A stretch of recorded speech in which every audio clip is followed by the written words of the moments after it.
Now, if you haven't heard already, Texas has built the world's widest highway in the Houston area. 1, 2, 3, 4, 5, 6, 7. My friends, oh, this is a crazy video. So, things we end up learning already. Basically, you can go crazy fast in Texas. Oh boy. And also there is a crazy amount of lanes. Man. Today I'll be reacting to 10 shocking things I learned driving around Texas for 4 months. My friends, I'm super excited for this one. Texas is one of the states I want to visit the most, but I also know when it comes to traffic, can get a bit crazy, specific with all the highways, crazy interchanges.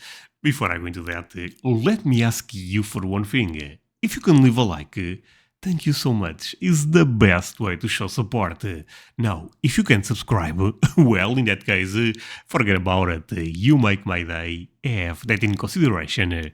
Link for the original video in my description, and let's play it. So earlier this year, I spent around 4 months in the great state of Texas. Yeah. Now, Texas is quite the unique place. It's amazing. It definitely has its own culture and way of doing things, particularly when it comes to traffic and transportation. So in this video, I want to talk about 10 of the strangest traffic-related things I've discovered while traveling around Texas. Welcome to the channel. I'm Mileage Mike, civil engineer turned full-time traveler. Like the video, subscribe if you love it, and let's talk about the Lone Star State. The first thing on this list is I love the name Lone Star State. I really do. Frontage roads. Frontage roads are these access roads that parallel most of the freeways around Texas. You may have seen them in other states, so they're not entirely unique to Texas, but no other place builds nearly as many as Texas does. I did an earlier, more in-depth video on frontage roads that I'll link in the description, but generally these were built to provide access along the frontage of highways, hence the name frontage roads. Makes As sense. you notice with freeways without frontage roads, any business that sits adjacent to the freeway does not have direct access to it, usually reserving most development for the crossing roads near the exits. But with frontage roads, you'll often see development lined up and down the freeway here in Texas. Frontage roads do have their pros and cons, which I go over in more detail on the frontage roads video in the description. So we'll move on to the next. Wait, I only see benefits. Actually, is a good way for you to go into a specific place, right? Texas traffic oddity.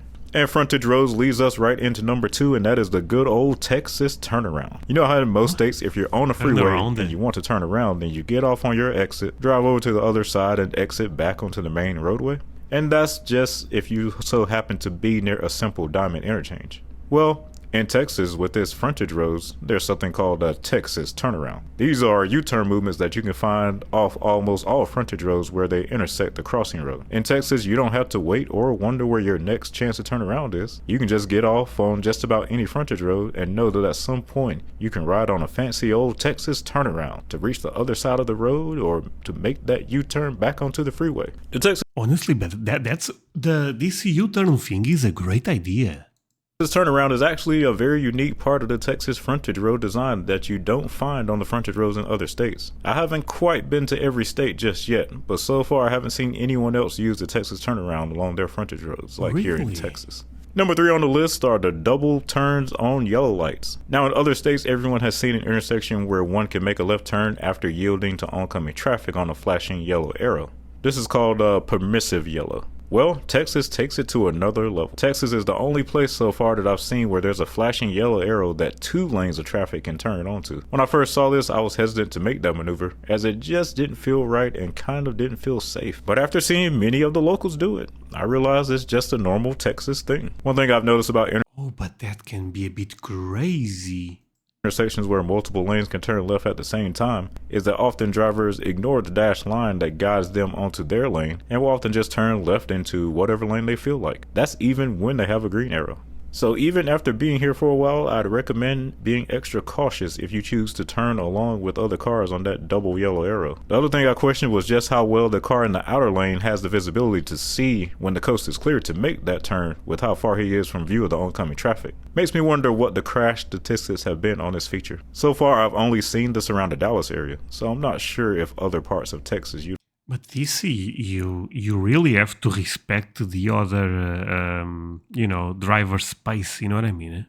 It. Number 4 is the high speed limits. Out in Texas, you're going to encounter the highest speed limits in America, bar none. In fact, the Texas 130 toll road in the Austin area has the highest posted speed limit in the Americas at a whopping 85 miles per hour. The speed limit was raised this high to encourage through travelers to use the toll road over Interstate 35 through the city, though it has had limited results. Out in West Texas, you can find speed limits up to 80 miles per hour on Interstate 10 headed towards El Paso, as well as in... Wait, I have to do some conversion. 80 miles per hour. Let me see how crazy is that. Sorry, my friends. Oh my god, my friends. 85 miles per hour. That's crazy. So basically this is 136 kilometers per hour here.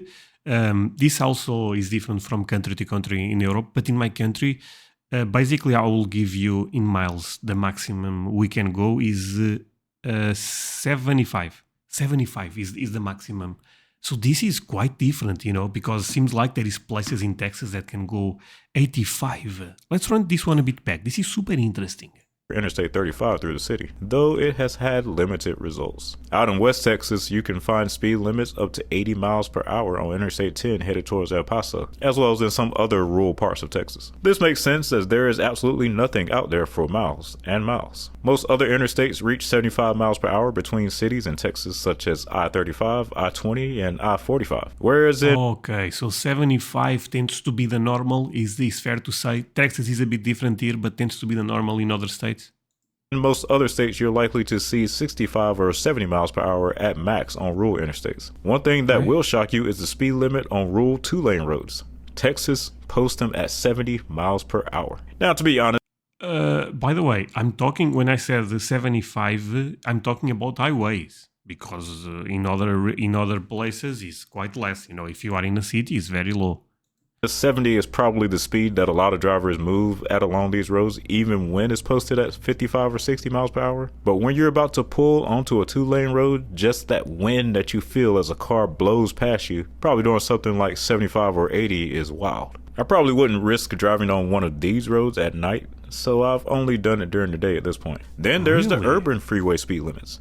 Usually the speed limits on interstates or other freeways is lower than in the rural areas due to the higher traffic counts and more frequent entrance and exit points. Well, when I first got to Dallas and hopped on the Central Expressway, I saw something that I hadn't seen anywhere else. What? A 70 mile per hour posted speed limit on a busy urban freeway. Yep, that's right. 70 miles per hour is the speed limit on one of the busiest freeways in Dallas. The locals take that speed limit seriously too, and treat it more like a minimum speed sign rather than a maximum. If you come to Dallas for the first time, I recommend you staying in one of the 2 right lanes. At number 5, we have I-69. I-69, I-69. Gotta love this highway. But in this case, not the full or the main I-69, but I-69C. What's so unique about this route? Well, I-69C is the only C route on the interstate highway system. I-35 splits off into I-35E and I-35W right here in Texas, and again in Minnesota, but nowhere else besides Texas is an interstate split into 3 routes: I-69E, I-69C, and I-69W.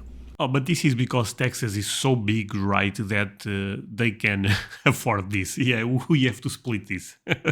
It's not enough to have just one main one. East, Central, and West, I-69. These routes are branches of the future NAFTA superhighway, I-69, that will theoretically exist one day between Texas and Michigan. Texas is... Oh, it's not done yet. Working hard, building its part, but don't expect to see movement from nearby states Louisiana nor Mississippi anytime in the next few decades. I-69C heads down to the Rio Grande Valley area around McAllen and crosses over into Mexico via US 281. I had a chance to visit this area earlier this year in June, and Texas has definitely got a lot of construction going on here. In other states, these highways would have probably just been given 3-digit auxiliary numbers, but here in Texas, they march to the beat of their own drum. At number 6 on the list, we have super wide highways. Now, if you haven't heard already, Texas has built the world's widest highway in the Houston area. This is known as... I'm gonna run that part back. That flag was looking so beautiful right there. Wide highways. Now, if you haven't heard already, Texas has built the Oh my god. I love it, my friends. world's widest highway in the Houston area. This is known as the Katy Freeway, which carries Interstate 10 between the suburban city of Katy and downtown Houston. At its widest point, the Katy Freeway reaches a whopping 26 travel lanes, which includes frontage road lanes and express lanes down the center of the highway. Now, the Katy Freeway has been much maligned and criticized by some for being extremely overbuilt and inducing additional travel demand in the area, a concept that we'll discuss in a later video. But the wide highways in Texas doesn't end at the Katy. While in most states it's rare to see a freeway with more than 4 general purpose lanes on each side for a long distance, Texas has plenty of freeways that match or exceed this capacity. Again in Houston, I-69. So this is what? 4, 5... Wait. Oh my god, I was paying attention to what he was saying, but I did not realize how big it was. We are going to run that part back and we are going to see the flag again. Highways. Now, if you haven't heard already, Texas has built the world's widest highway in the Houston area. 1, 2, 3, 4, 5, 6, 7. My friends. Oh, this is a crazy video. So, things we end up learning already. Basically, you can go crazy fast in Texas. Oh boy. And also there is a crazy amount of lanes. Man, this is a superhighway. So basically the name is also, super. Basically, super means super. This is known as the Katy Freeway, which carries Interstate 10 between the suburban city of Katy and downtown Houston. At its widest point, the Katy Freeway reaches a whopping 26 travel lanes, which include... Sorry, let's count it again. 1, 2, 3, 4, 5, 6. Now, maybe it's 6. Maybe it's not 7. Maybe it's 6. Frontage road lanes and express lanes down the center of the highway. Now, the Katy Freeway has been much maligned and criticized by some for being extremely overbuilt and inducing additional travel demand in the area. Sorry, but in the other side, there is the same amount of lanes. Oh, that's insane. A concept that we'll I love it. discuss in a later video. But the wide highways in Texas doesn't end at the Katy. While in most states it's rare to see a freeway with more than 4 general purpose lanes on each side for a long distance, Texas has plenty of freeways that match or exceed this capacity. Again in Houston, I-69, the Southwest Freeway, and US 280, the Northwest Freeway, both boast a massive amount of travel lanes that make Atlanta's downtown connector look like just another highway. And not to be totally left out, you do encounter some unusually wide highways in the DFW area, such as I-35E in certain sections, and the I-635 loop. But overall, Houston is not Take a look at that Mustang. only the king of massive highways in Texas, but also the United States as a whole. For number 7, we revisit a feature that's associated with the frontage road. Recall how frontage roads serve as sort of an access road that runs alongside the main highway. Yeah. Well, in some cases, the good folks of Texas just don't feel like waiting for their exit to get off the highway and onto that frontage road. Like you can see this driver doing here in Austin off I-35. He says, screw waiting in traffic. Oh, but this is illegal, right? I mean, of course it's illegal. I'm going to make my own exit. This is what they call a Texit. Texits don't only Wait, this actually have a name in Texas? Oh, but wait, what if this is not illegal? apply for getting off the highway and onto the frontage road, but you may also occasionally find Texans driving off the frontage road and onto the main highway. You can usually That's why all of them have SUVs and trucks, because they need to go off-road from time to time. tell where a Texit is common by looking for a beaten or worn path alongside the highway. Use the Texit at your own risk. At number 8 are fire lane markings. When you go into a parking lot in Texas, you're going to see something that you don't really see in other states. What? You're going to see these strange red painted lines that sort of What the hell outline is where you that? can and can't drive and where you can and can't park. These are fire lanes to denote the restricted areas for fire trucks and other emergency vehicles. Now in other states, this is sort of an understood thing that you'll rarely find actually painted around the parking lot, at least not on this scale. However, in Texas, every parking lot, no matter how large or how small, usually has these red painted fire lines all over them. Now this Oh, but that's a great idea. isn't necessarily a bad thing.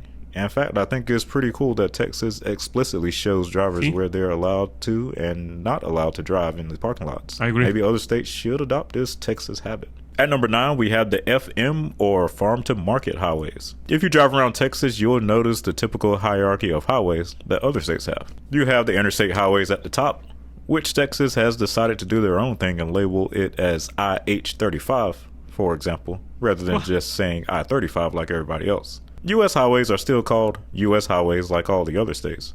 Texas uses this square-shaped shield to denote their state highways, and they also operate on their own program by calling them SH-130, for example, rather than just saying State Route 130 or Texas 130 like the other states would. And under that, they have yet another highway called the Farm to Market Roads, or FM for short. Farm to Market Roads are highways that are maintained by the Texas DOT and were built primarily to serve rural parts of the state. They gave these rural areas paved 2-lane roads and helped connect some of the more isolated parts of the state with the rest of its highways, giving ranchers and farmers a better way to get their goods to the market. In a few areas, you might see RM routes or ranch to market routes, but these basically serve the same purpose and are part of the same system. Over time, yeah, this is easy to understand and makes a lot of sense.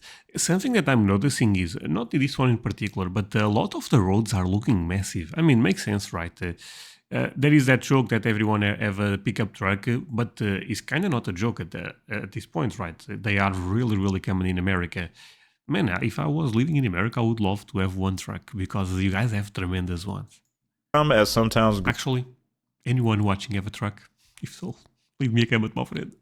grew, some of these FM routes gained additional lanes, and some even upgraded to freeways. So basically, when you see the FM shield for a route in Texas, you can expect it to be at least 2 lanes and paved, regardless of how remote of a part of the state that you're in. And the final Texas roadway oddity that you will see in the state is the sheer number of loop highways. Now, loop highways are certainly not unique to Texas. Loop? You can find interstate beltways, arterial beltways, and various other types of loop highways all over the United States and even the rest of the world. However, Texas probably has more cities with loop roads than any other state. Houston, of course, is king here, with its not 1, not 2, but 3 loops around the city. Dallas has a few looping highways, as does San Antonio, with multiple beltways. San Antonio sort of looks like a baby Houston in its layout. And the state capital of Austin is of course way behind the curve, but does plan to eventually have a full tolled beltway around the city. But why there is the blue instead of the red in the line? There is an explanation for this. Maybe this is highway, this is, I don't know, other type of road. Where Texas stands out is how so many smaller towns have loop roads. In most cases, these aren't interstates. Some aren't even freeways, but they do serve as loops, usually carrying a loop designation on the state route sign. Waco, Laredo, Tyler, Amarillo, Odessa. Amarillo by morning. No, you guys don't know that music? Well, if you guys don't know that music, actually I reacted to that music on my Instagram. Yeah, I've been putting some country music reactions there, so feel free to follow me on my Instagram. This was a crazy transition, you have to admit. But yeah, both links, because I also have a Facebook account that I post the same thing. So both links below, Instagram and Facebook. Follow me at least in one, my friend. El Paso, Lubbock, and more. Some of these are simple 2-lane roads, while others are full-blown freeways. No other state has built loops around so many of its towns like Texas, and they are not done yet. There are several more loops, either under construction or being upgraded as we speak. And all right, guys. Friends, okay, actually let's end, and I will ask one thing at the end. There you have it, 10 Texas traffic oddities that I encountered while traveling around the state. Have you been to Texas and experienced any of these things? Never, my Have you friend. seen some of them in other states? Let me know in the comments. Thanks for watching. See you on the next one, coming soon to a town near you. Okay, thank you. My friend, wait, by the way, this car looks amazing. One thing that I want to ask is, so Texas is really big, but a lot of you guys tell me, because I have a lot of people watching from Texas, that there is a lot of problems with traffic in certain regions, of course. But that makes no sense, right? Texas is so big that you guys can make infinite roads almost. And in terms of density of population, Texas is not as crazy as California, Los Angeles, or for example, the New York City, right? So kind of surprises me that you guys really have to deal with a lot of bad traffic. But I don't know, I would love to know your perspective on this. I love Texas, as you guys are aware, so I will visit Texas next year for sure. And yeah, thank you so much for watching this with me. See you guys in the next one. Bye, my friend.